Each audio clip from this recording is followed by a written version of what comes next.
नमस्कार, the dirty politics में एक बार फिर से आपका स्वागत है। आज हम बात कर रहे हैं एक ऐसे शख्स की जो शिक्षित हैं, युवा हैं, प्रतिभाशाली हैं, क्षेत्र की राजनीति तथा सामाजिक व्यवस्था से पूरी तरह से वाकिफ है। बात कर रहे हैं हम आशुतोष मिश्रा की। आशुतोष मिश्रा पिछले कई सालों से शिक्षा के क्षेत्र से जुड़े हुए हैं। शिक्षा के विकास तथा शिक्षा के मार्ग में आने वाली सभी बाधाओं के खिलाफ लड़ते नजर आए हैं। खास तौर से आशुतोष मिश्रा मानवाधिकार संगठन से जुड़े हुए हैं। एक बड़े व जिम्मेदार पद पर भी आसीन हैं।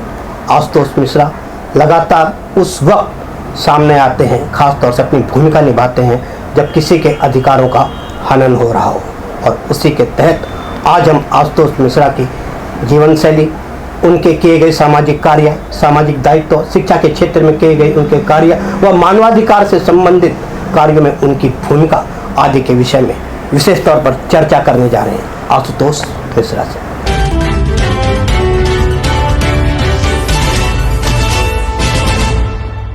मिश्रा जी नमस्कार।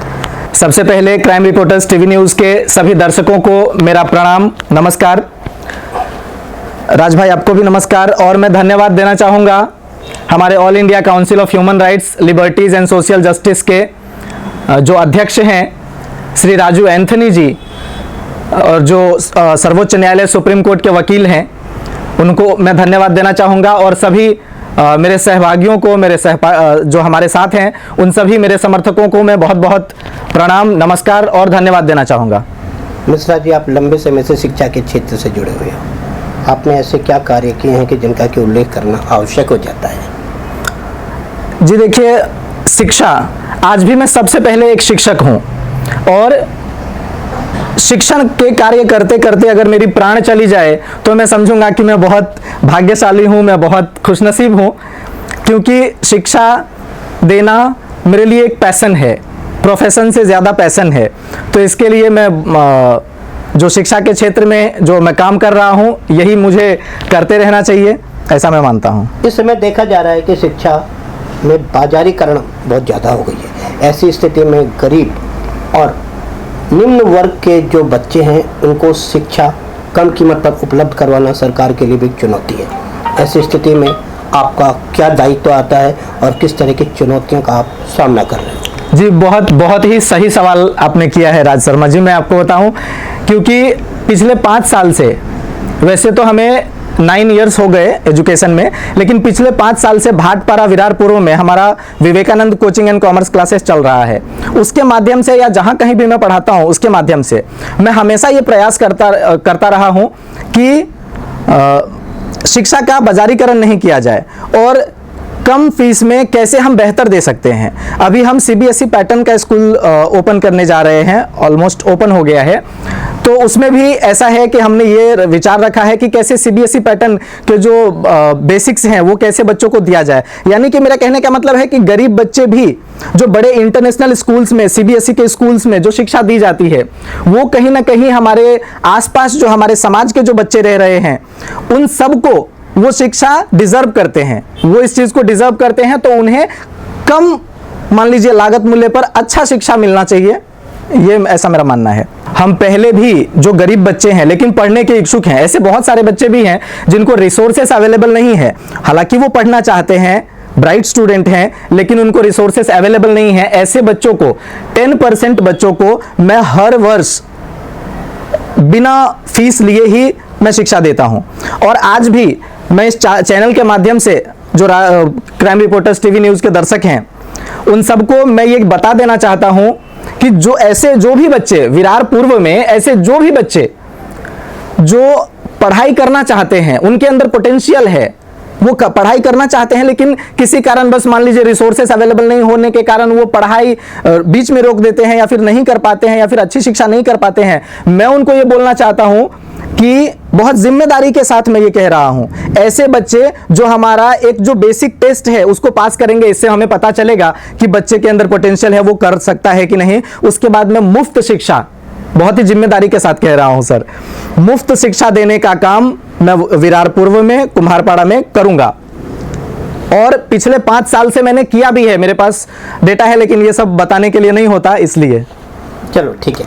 इसके साथ ही आप एक मानवाधिकार संगठन के साथ भी जुड़े हुए, वह मानवाधिकार संगठन का नाम क्या है, आप किस पद पर आसीन हो और आपकी उस संगठन के प्रति व आम जनता के प्रति क्या भूमिका है? इस विषय में सबसे पहले धन्यवाद देना चाहूँगा all India council of human rights, liberties and social justice के राष्ट्रीय अध्यक्ष, सर्वोच्च न्यायालय के अधिवक्ता एडवोकेट श्री राजू एंथनी जी का बहुत बहुत धन्यवाद। उन्होंने हमें पालघर जिला अध्यक्ष के रूप में मनोनीत किया है। यहाँ मुझे आज से 1 साल पहले मुझे लगता है 16 अप्रैल को पालघर में एक मामला हो गया था। 2 संतों समेत 3 लोगों की हत्या हो गई थी। उस समय बहुत कड़क लॉकडाउन था और हम बाहर नहीं जा पाए, हम चीज़ें नहीं कर पाए। तो उस दिन मेरे दिल को ऐसा लगा कि मतलब मैं मानवता के लिए खड़ा नहीं हो पा रहा हूँ। तो कहीं ना कहीं मेरे दिल में मैं आज भी मैं ऐसा कह रहा हूँ कि मैं सबसे पहले एक शिक्षक हूँ, लेकिन शिक्षक होने के साथ साथ हमारे आसपास जो घटनाएं घट रही है उसको भी प्रेजेंट करना, उसको भी लीड करना और सही राह दिखाना, सही मार्ग दिखाना, ये हमारी जिम्मेदारी बन जाती है। तो इस तरह से आज मैं बहुत धन्यवाद करना चाहूँगा। हमारे समर्थक भी हैं जिनकी वजह से और हमारे शिक्षा के क्षेत्र में काम को देखते हुए मुझे all India council of human rights, liberties and social justice का पालघर जिला अध्यक्ष बनाया गया है।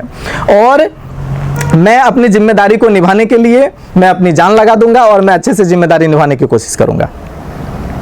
आप शिक्षा के क्षेत्र से जुड़े हुए थे, अच्छा खासा आप शिक्षा के क्षेत्र में काम भी कर रहे थे, फिर ऐसा अचानक क्या हुआ कि आपको एक मानवाधिकार संगठन से जुड़ना पड़ गया?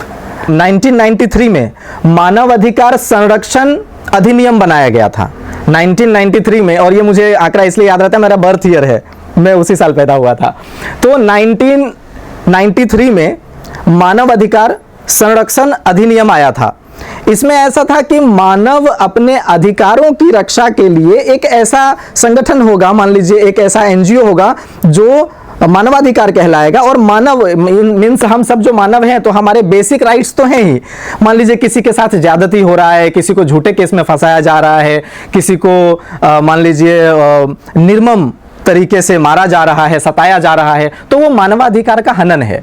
तो 1993 में जो मानवाधिकार संरक्षण अधिनियम था उसके तहत मुझे ऐसा लगा कि मैं हमारे समाज में और हमारे आसपास में जो मान लीजिए ज्यादती कहीं ना कहीं हो रही है, इसके खिलाफ मैं आवाज उठा सकता हूं, मैं इस लायक बन सकता हूं। इसके लिए मैंने ये ज्वाइन किया और शिक्षक होने के भी नाते भी अपने समाज में क्या सही है गलत है वो मार्गदर्शन देने का हमारी जिम्मेदारी रहता है, और इसीलिए हमने ये भी जिम्मेदारी को एक्सेप्ट किया है। और मैं सभी से बहुत ही यकीन के साथ कह रहा हूं कि मैं पूरी कोशिश करूंगा कि मैं अपने हमें जो नियुक्त किया गया है वो किसी को उदास नहीं करूंगा। आपने जब से मानवाधिकार संगठन में पद प्राप्त किया तब से लेकर अब तक इस संगठन के माध्यम से क्या क्या कार्य किया है? वैसे तो मैं अगर ईमानदारी से बताऊं तो मुझे ज़्यादा समय नहीं हुआ है इसमें, कुछ 2 या 2.5 महीने हुए हैं, तो इसलिए मैं अभी तक ज़्यादा इस विषय में काम नहीं किया हूं। लेकिन इतना ज़रूर है कि मैं आगे कोशिश करूंगा कि हर अन्याय के खिलाफ, कहते हैं हो सकता है मेरी नियुक्ति इसलिए हुई हो, श्रीमद् भगवद गीता में भगवान श्री कृष्ण ने कहा है कि यदा यदा ही धर्मस्य ग्लानिर्भवति भारत अभ्युत्थानम धर्मस्य तदात्मनां सृजाम्यहम् परित्राणाय साधूनां विनाशाय च दुष्कृताम धर्म संस्थापनार्थाय संभवामि युगे युगे। उन्होंने श्रीमद् भगवद गीता में बहुत ही स्पष्ट कह दिया है कि जब जब धर्म की हानि होगी मैं प्रकट होऊंगा, जब जब धर्म की हानि होगी, जब जब अधर्म बढ़ेगा, सज्जनों की रक्षा करने के लिए मैं प्रकट होऊंगा, दुर्जनों का विनाश करने के लिए प्रकट होऊंगा, और युग युग में मैं प्रकट होता रहूंगा। तो कुछ भी नहीं कहा जा सकता है, वो श्री कृष्ण जी को मैं भी फॉलो करता हूं, आप भी हम सब फॉलो करते हैं। तो इस तरह से कहते हैं कि चंदन है इस देश की माटी, चंदन है इस देश की माटी, तपोभूमि हर ग्राम है, और हर बाला देवी की प्रतिमा बच्चा बच्चा राम है। वो राम मुझ में भी हो सकती है, आप में भी हो सकती है, और किसी में भी हो सकती है। हर आम इंसान में वो राम और वो कृष्ण हो सकते हैं।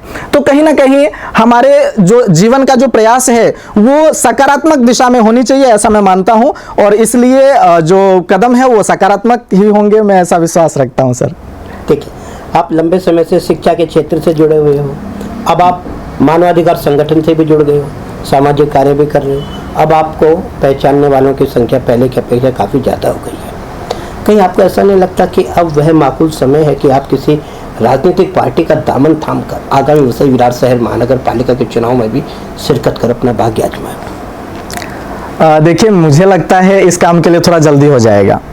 और हाँ, ये ज़रूर है कि पिछले साल पिछले इलेक्शन में गांव में बिहार में मेरी माताश्री जो हैं श्रीमती रीता देवी, वो जिला परिषद की उम्मीदवार रही थी, जिला परिषद की उम्मीदवार थी। और हमने लगभग 35 विलेजेस में चुनाव प्रचार किए थे, तो वहाँ से भी बहुत सारे हमारे मित्र हो गए। तो ये मेरे लिए एक सुनहरा अवसर जैसा था। तो बहुत सारे मित्र हो गए जिन्होंने नंबर ये किए, और कहीं ना कहीं सोशल मीडिया में मिलते हुए तो वो मुझे फ़ोन करके पूछते हैं हर मतलब मान लीजिए हफ्ता 7 दिन में 1-2 कॉल आ जाते हैं कि क्या आशुतोष भाई इस बार जिला परिषद का चुनाव ऐसा। तो चुनाव देखिए, मैंने वो मेरा अलग एक ये था। अब जो है चुनाव क्या मतलब दूर दूर तक चुनाव में आना, या महानगर पालिका चुनाव है तो इसलिए भी लोगों को कई बार ऐसा लग जाता है कि शायद इतना सब कर रहे हैं तो आने वाले इलेक्शन के लिए कर रहे होंगे, लेकिन ऐसा कुछ भी नहीं है। आपके चैनल के माध्यम से आज मैं ये बता देना चाहता हूं कि राजनीति बिल्कुल भी दूर दूर तक मेरी नज़र में नहीं है। हाँ, ये जरूर है, मैं समाज नीति करूंगा। मुझे लगता है कि मैं राजनीति के लिए कम, समाज नीति के लिए ज़्यादा बना हूं।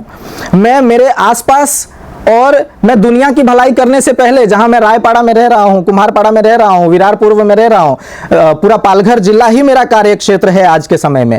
तो हमारे पालघर जिला में जहां भी जो भी हम अपनी तरफ से मान लीजिए कि सुविधा दे पाएंगे, कर पाएंगे, तो वो बेहतर है मेरे लिए हिसाब से। तो मैं समाज नीति पहले करूंगा और राजनीति का सोचा नहीं है। मैं सबसे पहले एक शिक्षक हूं, फिर समाज सेवक, और फिर पालघर जिला अध्यक्ष मानवाधिकार का हूं। लेकिन हाँ, रोल कई हैं, लेकिन सबसे पहले शिक्षक हूं। और राजनीति से पहले मुझे लगता है कि अभी 5-10 साल तो मुझे लगता है कि जमीन तैयार करने में और समाज नीति करने में मैं विश्वास रखूंगा सर। ठीक है, पहले आप शिक्षा के क्षेत्र में थे, फिर आप मानवाधिकार संगठन से जुड़े, राजनीति के लिए आपने 5-10 सालों का समय मांग लिया, कुछ इच्छा बाकी है? अभी फिलहाल यही इच्छा है कि मैं जो कोविड का समय चल रहा है, बहुत ही भयानक समय है, बहुत ही भयावह परिस्थिति है। तो इसमें मैं चाहता हूं, भगवान से, भोलेनाथ से मैं प्रार्थना करता हूं कि सब ठीक हो जाए और जल्दी सब लोग अपने अपने काम पे लग जाए। और बाकी हाँ, समाज सेवा और समाज कल्याण, मान लीजिए कि मैं जहाँ रहता हूँ तो अंधा बन करके नहीं रहेंगे। कहते जुर्म सहना भी जुर्म करने जितना बड़ा ही अपराध है। तो वो जो भी हमारे भाई बंधु हैं, जो भी हमारे आसपास के लोग हैं, उनको कभी कोई दिक्कत आएगी तो मैं रात को 12 बजे भी खड़ा रहूँगा, मुझे कोई दिक्कत नहीं है। जब समाज सेवा में मैंने कई बार, मैं घर पे भी समय नहीं दे पाता हूँ सर, इस वजह से। मान लीजिए कि अभी तो हमारी छुट्टी है, फिर भी नहीं छुट्टी हो पाती है, क्योंकि जब आप समाज के लिए काम करना शुरू हो जाते हैं तो कहीं ना कहीं आपका निजी जीवन प्रभावित जरूर होता है। लेकिन ठीक है, कोई बात नहीं है। जब तक संघर्ष नहीं होगा, जब तक त्याग नहीं होगा, तब तक सफलता बहुत दूर होगी। तो इसके लिए त्याग भी है, संघर्ष भी है, तपस्या भी है और मेहनत भी है। और बाकी तो सब लोगों का आशीर्वाद है। मेरे साथ जितने भी लोग जुड़े हैं हमसे, बहुत, मैं तो थोड़ा एक युवक हूँ, हमारे आसपास में हमेशा लोग, बड़े लोग रहते हैं, और सबकी आशीर्वाद, सबका कृपा जो है वो हम पे बना रहता है, सबका आशीर्वाद मुझे मिलता रहता है। तो मुझे लगता है कि इससे बड़ा और क्या चाहिए। आपने देखा तमाम तरह की बातें हुई, शिक्षा के क्षेत्र से जुड़े हैं, मानवाधिकार संगठन से जुड़े हैं, राजनीति से दूर भी नहीं होना चाहते, राजनीति के भी पास भी नहीं आना चाहते, विभिन्न माध्यमों से समाज सेवा करना चाहते हैं। इस तरह के होनहार युवक का हमारे समाज में होना बहुत आवश्यक है। अगर इसी तरह के होनहार युवक हमारे समाज में बहुतायत की संख्या में हो तो शायद हमारा समाज को सुधरने में टाइम न लगे। आज के लिए मिश्रा जी इतना ही। धन्यवाद सर। और लगातार इस तरह की खबरें हम आपको लगातार पहुंचाते रहेंगे। हर उस शख्सियत से आपकी मुलाकात कराएंगे जो क्षेत्र की राजनीतिक व सामाजिक व्यवस्था को प्रभावित करने में पूरी तरह से सक्षम हो। देखते रहिए द 30 पॉलिटिक्स।